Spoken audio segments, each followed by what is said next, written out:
তো hi everyone, এখন আমরা আছি মানালির মল রোডে। তো সন্ধেটা এখন আমরা এখানেই ঘোরাঘুরি করব, নানা ধরনের খাবার খাবো আর জিনিসপত্র কিনবো। বাড়ি থেকে অনেক ধরনের খাবার দেখে এসেছি, এখানে ট্রাই করব বলে। তো চলো স্টার্ট করা যাক। তো প্রথমেই দেখো খাবারের কাউন্টারের দিকে চলে এসেছি। তো এখান থেকে আমরা প্রথমে ভাবলাম সিদ্ধু খাবো, যেহেতু এর আগে কোনোদিনও এই খাবারটা আমরা ট্রাই করিনি, তাই জন্য আমরা খুব এক্সাইটেড। লোকজনকে দেখেই তোমরা বুঝতে পারছো মুখ চোখ দেখে।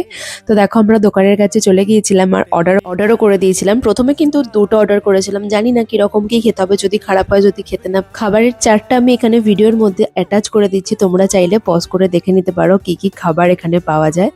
তো তোমরা যদি পরবর্তীকালে আসো তো তোমাদের সুবিধা হতে পারে, তার জন্যই আর কি। তো আমাদের এখানে সিদ্ধু চলে এসেছে। একটা কিছু বাদামের পুর ছিল আর একটা পনিরের পুর ছিল, সেরকম কোনোটাই আমার সেভাবে ভালো লাগেনি। ওই খেতে হয়, নতুন খাবার খাচ্ছিলাম আর কি। তারপর আমাদের এসে গেছিল সবার প্রিয় আমাদের মোমো।